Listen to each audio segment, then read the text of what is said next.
guess what I'm talking about this morning? The flame of joy.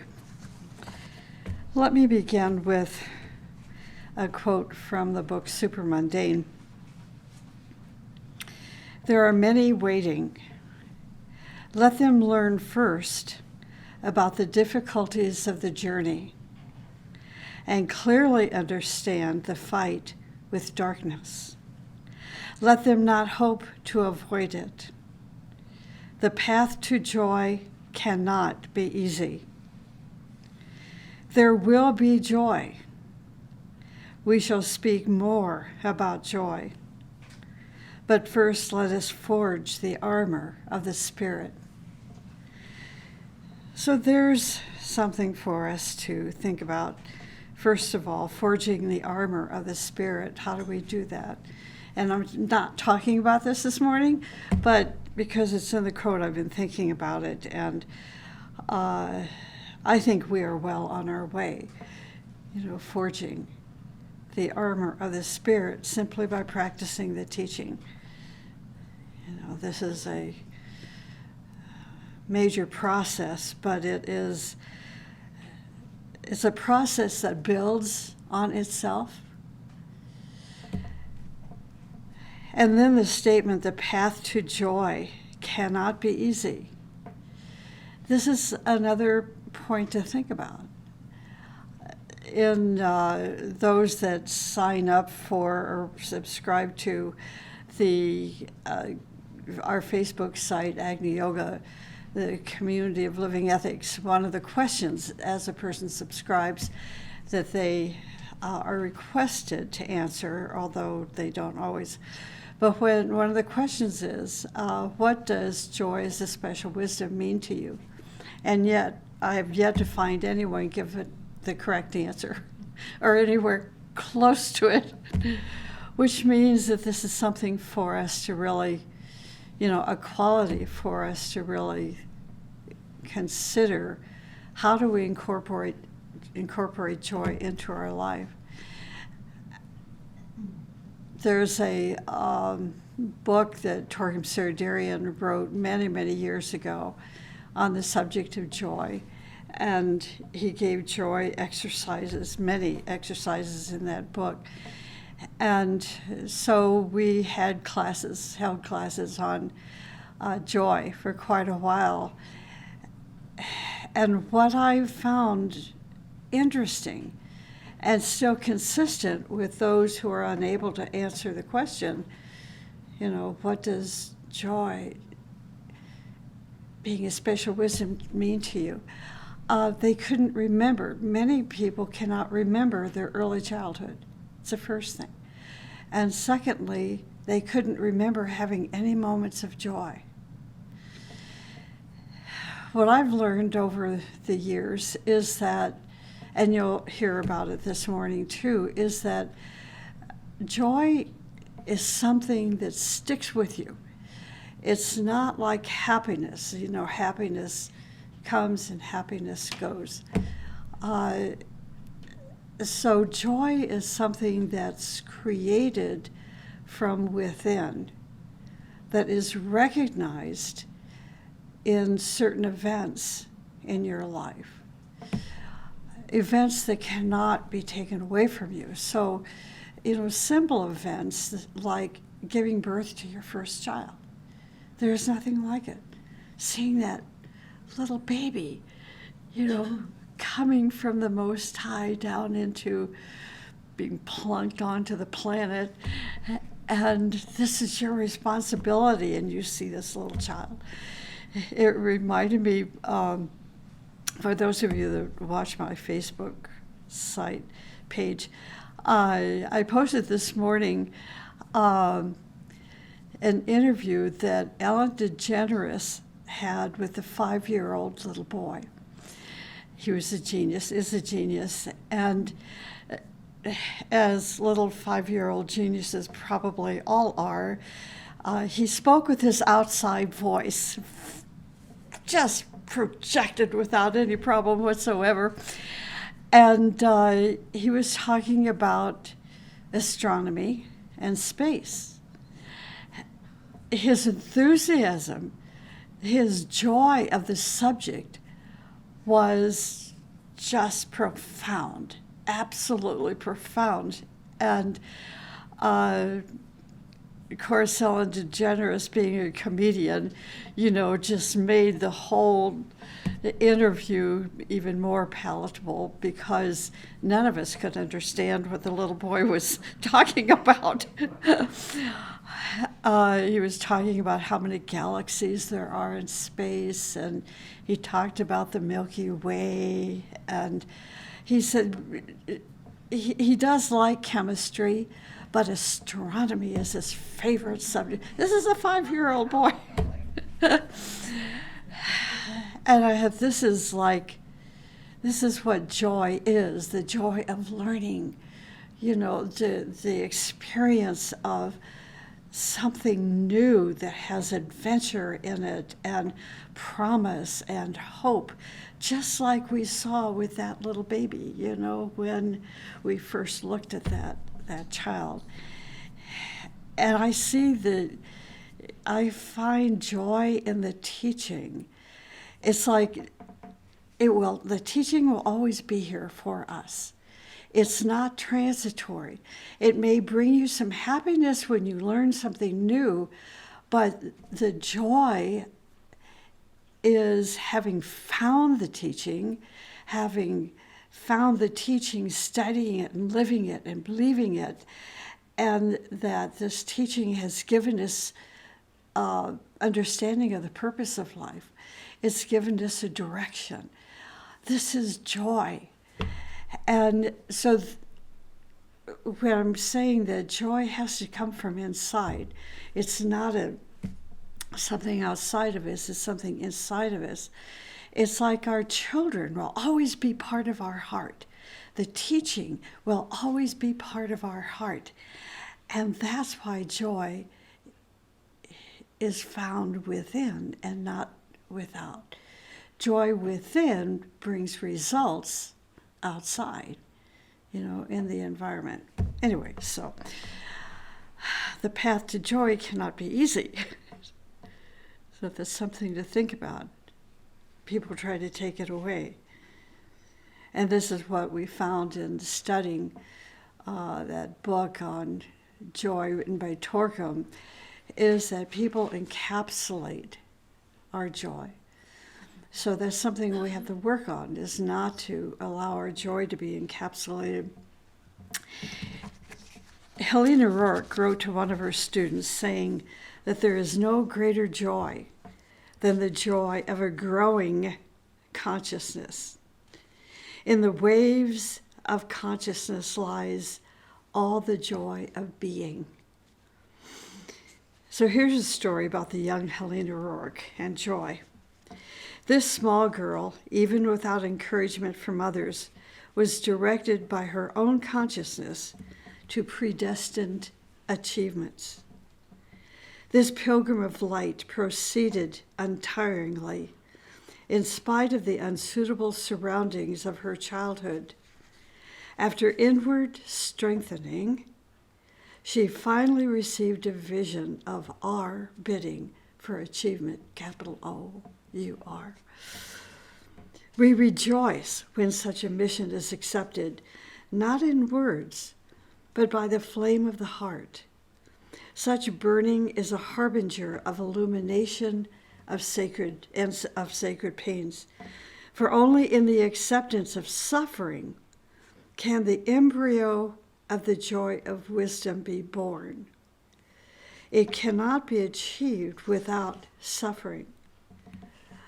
Only with us is this joy born. And again, this is from the letters of Helena Rourke. But that was about 100 years ago. What is happening now is, as we have read the stories, the biographies of these great illumined beings, we are learning now that our challenge as disciples, as aspirants, as initiates, is to develop joy for the future.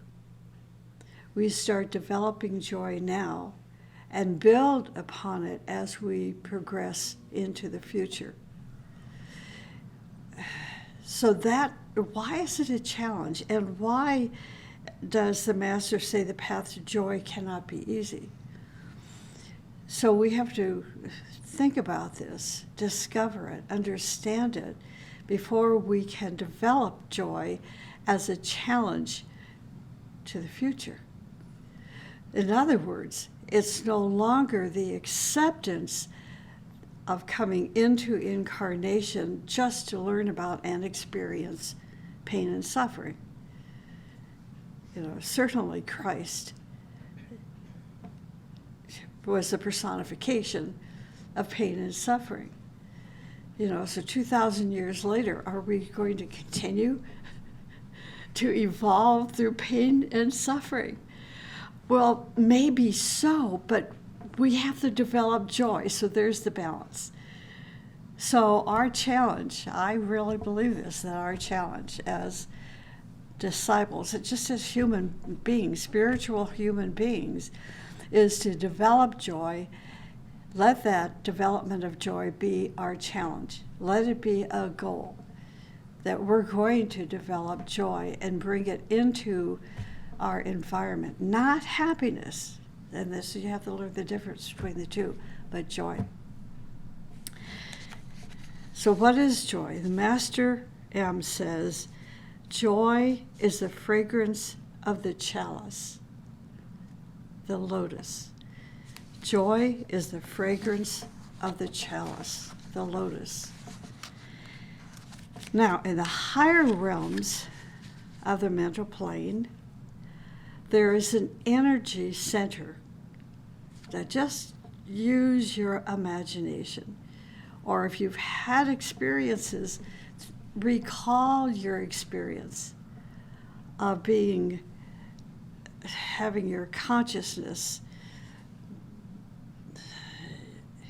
It's like, how can I say this?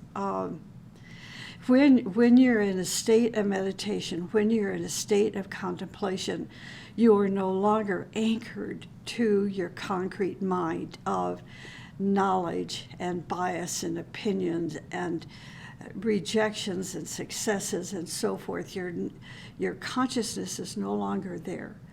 Your consciousness is now dwelling in this the aroma, the fragrance of this chalice, which is an energy center. And it's in full bloom. Just imagine this happening with you. As the petals of the chalice unfold, what's going to happen?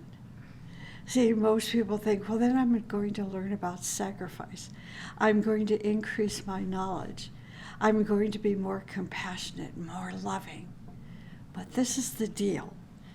As the petals of the lotus unfold, joy radiates out from all 9 + 3 petals. Joy radiates out of these petals. What does this do? It gives us strength and energy and daring and courage. It gives us vigor to the physical body, magnetism to our subtle body, and serenity and solemnity to the mental body. This is why joy is not conditioned by outer circumstances. As joy unfolds, it increases. The lotus, our chalice, is then a permanent source of joy.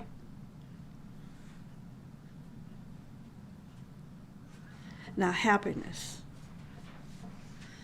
Happiness is an effect of outer conditions. And we love happiness. We love that Haagen-Dazs vanilla bean ice cream, right? That's happiness. It's an effect of outer conditions. When favorable conditions changes and that ice cream is gone, then happiness disappears. But joy never changes. Remember, joy is not conditioned by outer circumstances.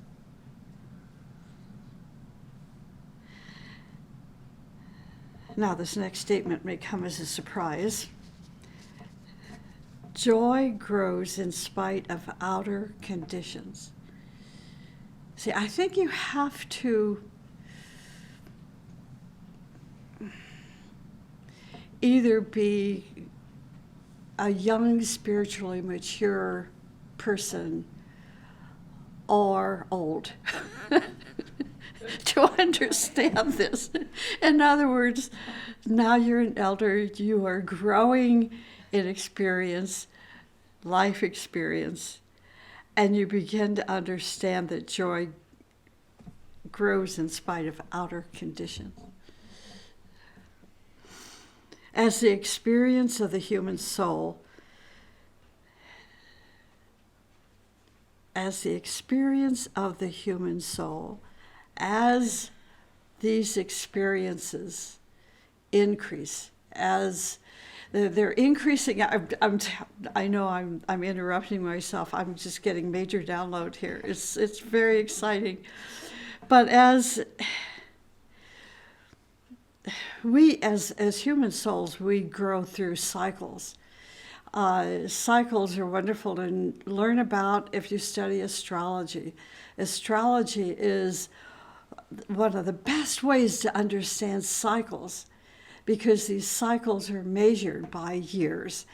What these astrological cycles don't measure is our reaction and our response to them. But we can recognize, for example, when a Saturn cycle, which happens every 7 years, and the King Saturn cycle is when you're 28, you recognize this is when the life of the disciple becomes very intense, spiritually intense. Wonderful opportunities are given to you if you have prepared yourself, if you are in that state of readiness. And during those particular Saturn cycles is when you particularly want to be in a state of meditation and contemplation, not sitting in front of your altar or trekking off to the Himalayas and staying in a cave. It doesn't mean that. Not in today's life and world. It means that despite our outer conditions, that we are now keen in our observation.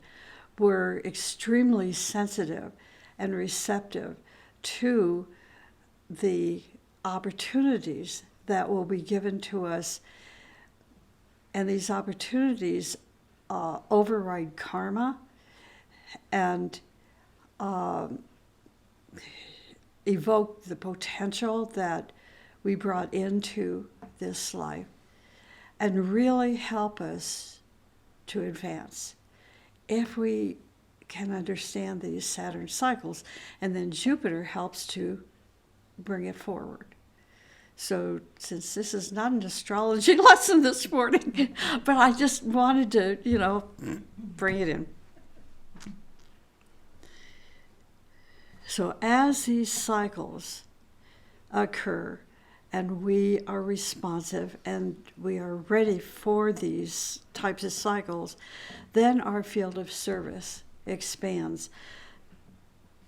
And what is it expanding? It expands the joy. It expands the fragrance of the lotus and is distributed over vaster areas.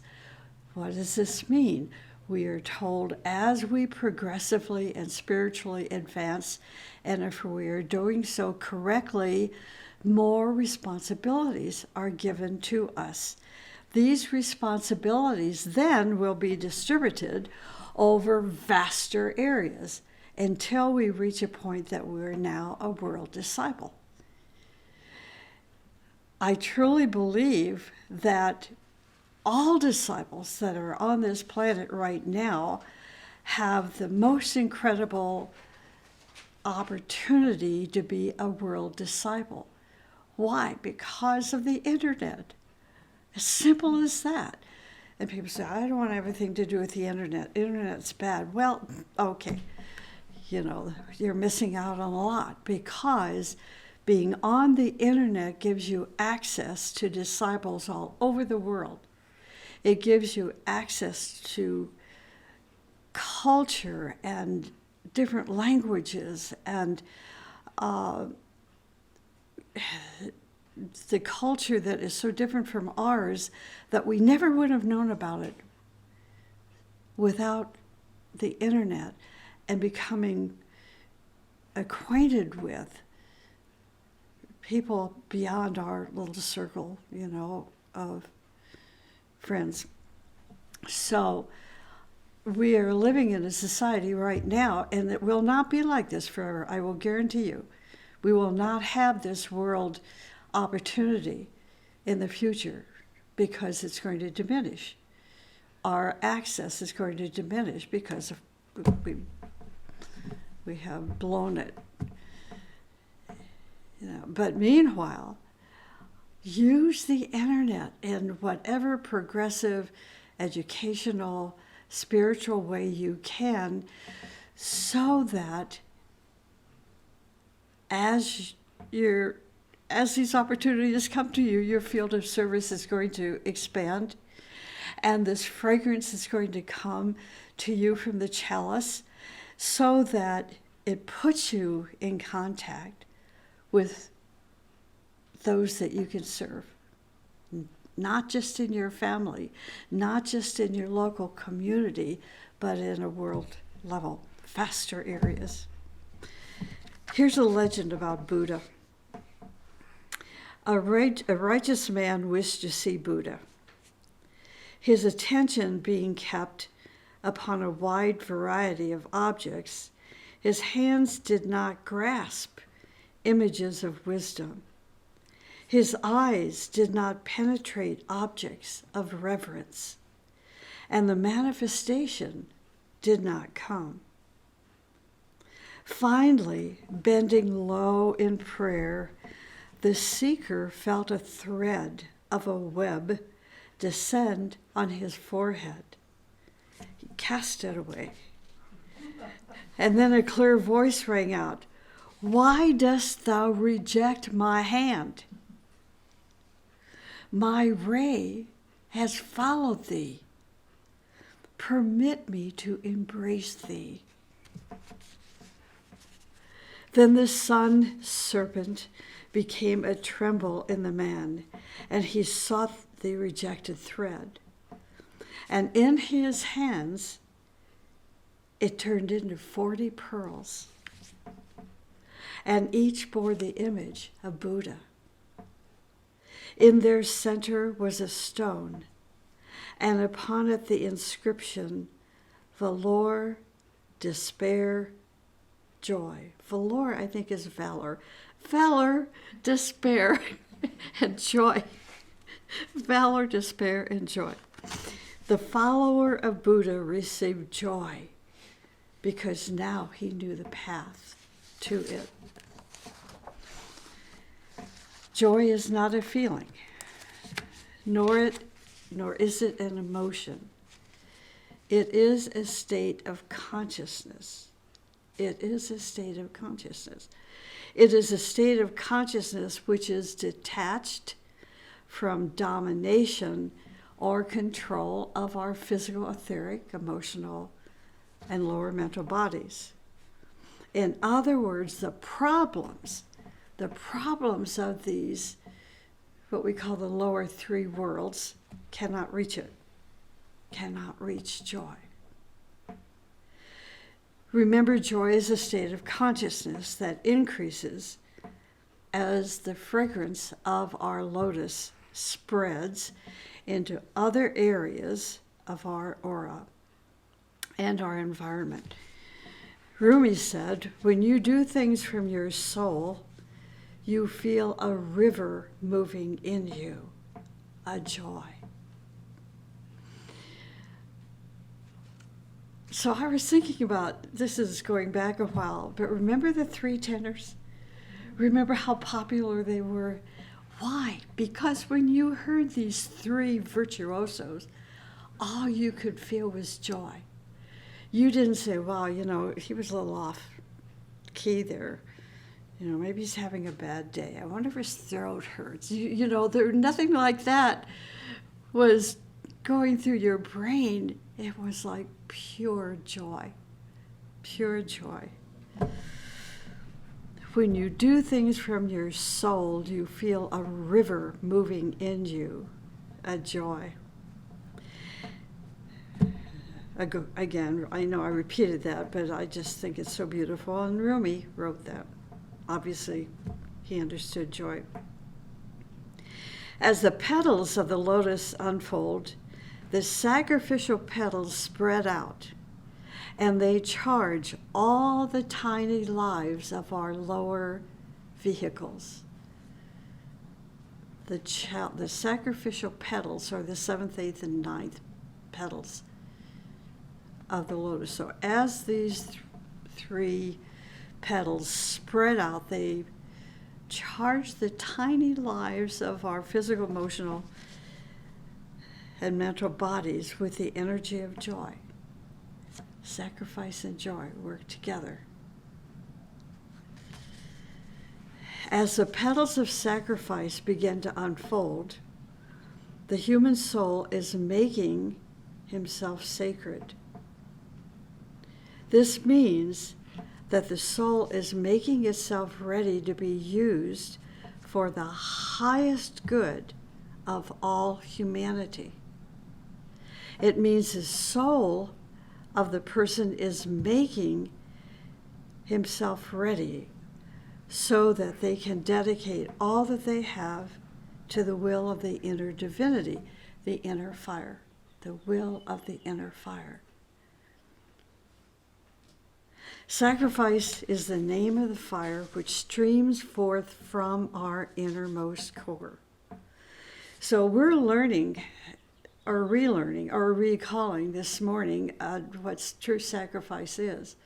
And the source of sacrifice, it's not giving up so that you can have. See, if I was an actress, I could really get into that. It is the sacrifice is the name of the fire which streams forth from our innermost core of being and causes transformation and transfiguration in those with whom it comes in contact. Sacrifice is a state of consciousness in which all of our emotional fluctuations and mental worries are totally surpassed. This is why joy is not so easy.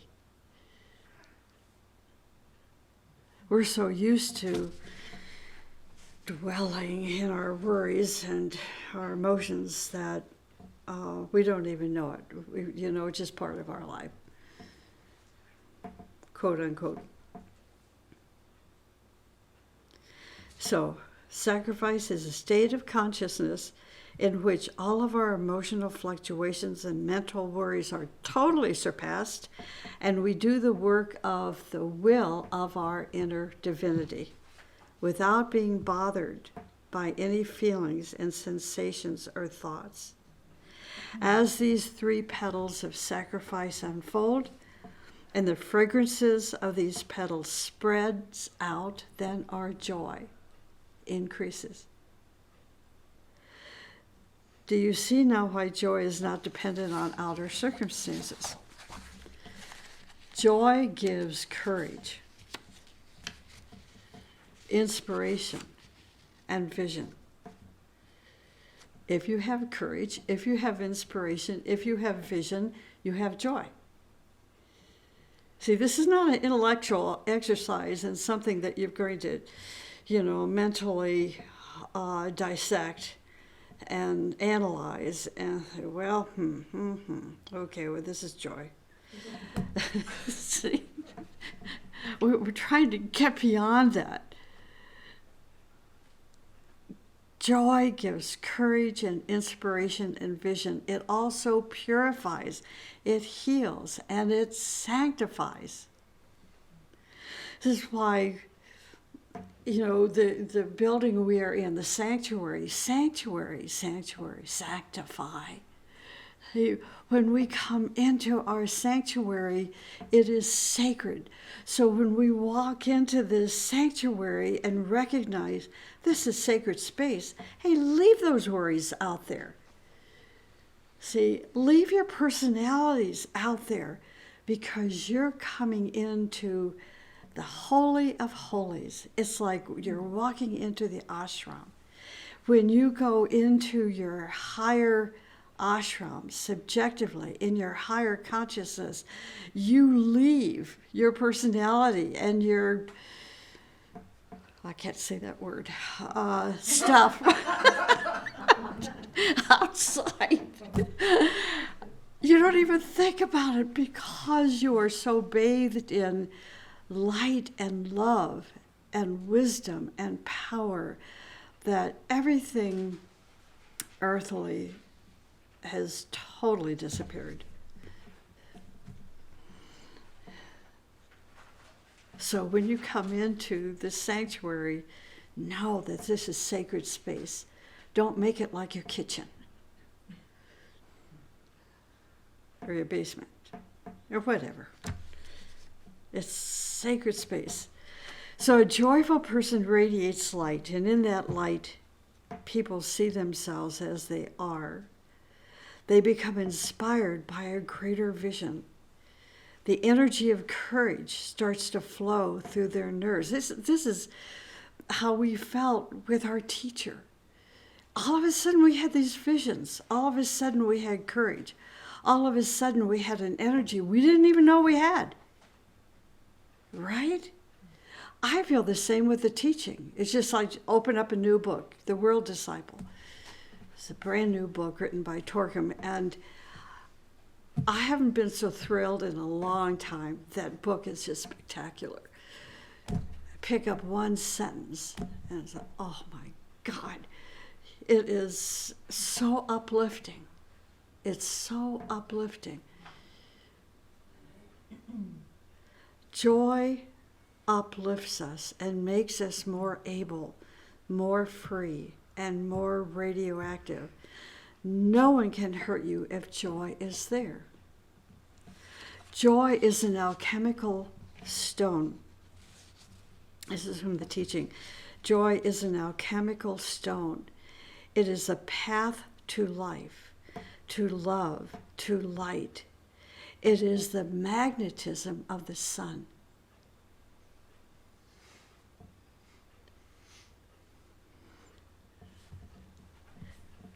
If someone tries to attack your joy, it will produce depression, gloom, darkness, and failure in your attacker.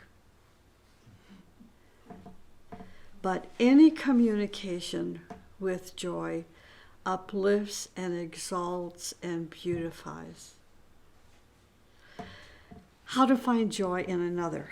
Observe that if that person is simple, if he is straightforward, in other words, not confrontational, not accusatory, but addresses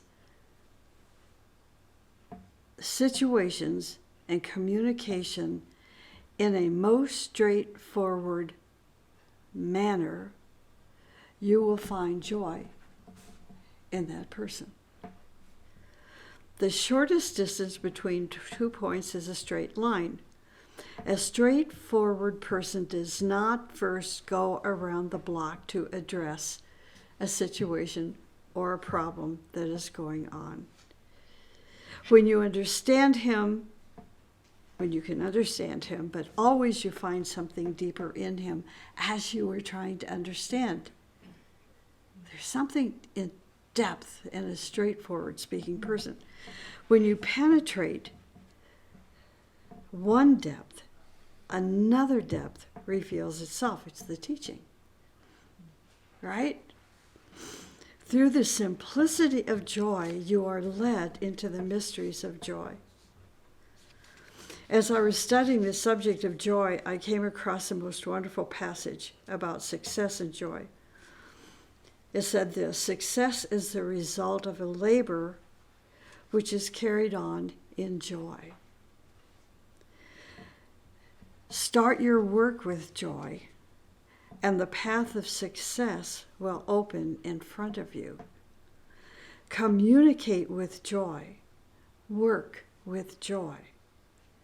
Be joyful in all of your relationships, and even observe your failures with joy and in joy.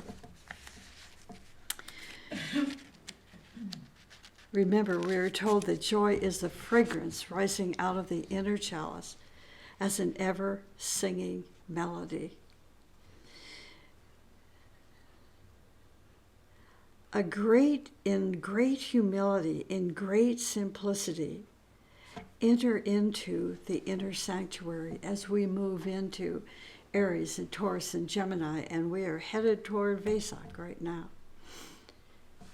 In great humility, in great simplicity, enter into the inner sanctuary and see the chalice. Look at the flame in your chalice, the fire of bliss. Taste it, and then enter into the ecstasy of love, of joy, and of bliss. This is why I'm going to talk about love next week. The flame of love. How do we make contact with the chalice as a way to begin to increase our joy? The first is meditation on virtues. This is why the first meditation course that you get here at White Mountain is a meditation on virtue. The second one is through causal thinking, making contact with the chalice. Causal thinking, because causal thinking liberates us from being caught in this strange world and society that we live in.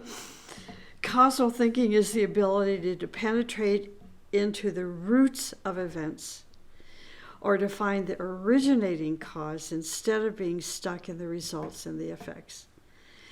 Also through living a life of beauty in all of our expression.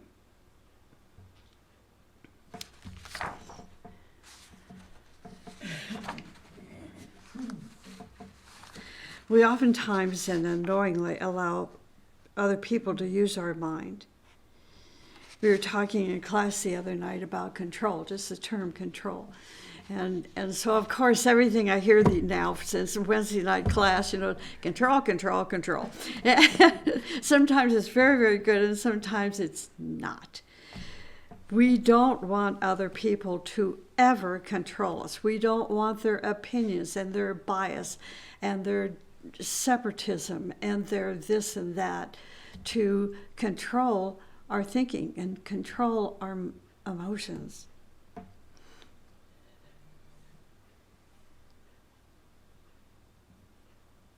When they do, then we lose our joy.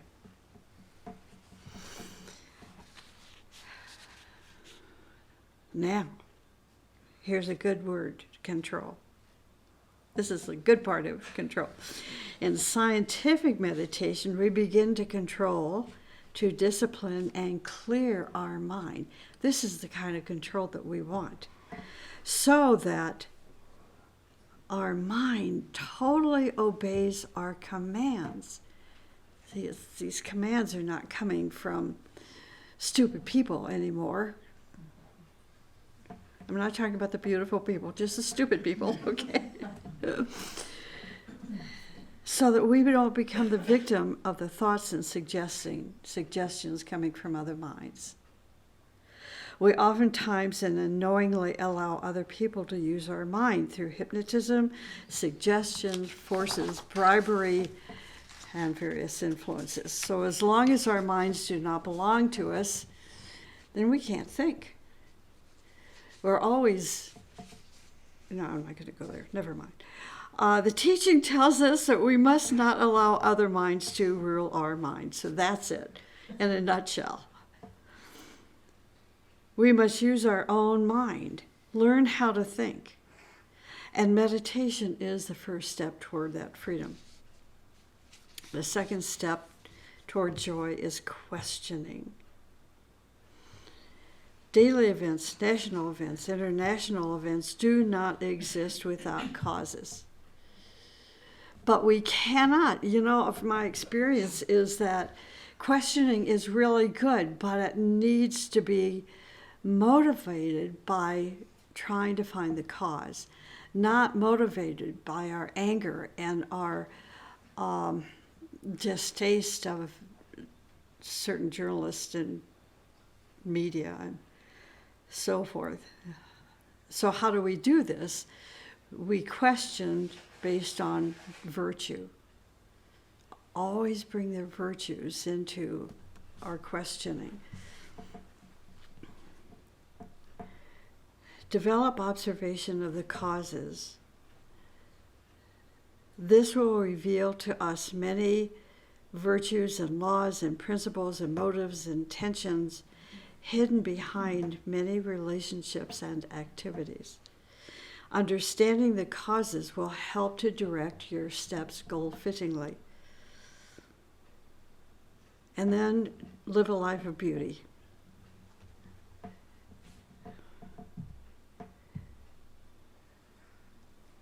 Live beauty in your personality. Live beauty in your home, in your speech, in your manners, in your behaviors. It's like we're in springtime now. We have all these beautiful plum trees that are sprouting pink and white flowers and a fragrance that I've never smelled before. Either my smelling senses increasing, or this is the first year that they've really emitted a fragrance that I go outside the front door. Wow, it's just the waft of the fragrance is so beautiful. Beauty. So let us put these beautiful images, what we see and what we smell and what we touch and what we taste, into our beingness, into our responses, our thoughts, our ideas and visions and expression. As we express beauty, the fire of joy increases within our entire being. And don't we want to be around people like this? The true joy manifests through beauty because joy is the expression of the higher self. The flame of joy is a fire which emanates from the center of our chalice. This flame leads our steps to the innermost sanctuary. So let me end with this. Buddha said, I am dying now. I have a big, beautiful son who is going to be a shining star in the world. What can I tell him as my last advice? He called his son and said, I'm going to tell you something. Try to do it. It will be very good for you, and it is my last will for you. Of course, Buddha did not have anything material to leave his son. So he said, be always, always joyful. Okay, Daddy, Buddha's son said, but could you not give me something more important and more difficult? After 10 years, Buddha's son realized that the most difficult thing is to be joyful. So let us try to be joyful. And this is how we're going to build the new you. It's with joy. We have millions of worries and anxieties and things that consume us, these worries and anxieties. They consume us day and night. They do. When they consume us, we cannot be joyful. Whenever we are not joyful, we are somebody other than ourselves. Whenever we are not joyful, we are identified with something else rather than our capital S self, our pure being. It is difficult, but in overcoming these difficulties, we will advance in our beingness. So the challenge is, initially, is to be joyful just for one day. So that's it. That's joy. Okay, so it's almost 11:30. Countdown to joy begins right now. Okay.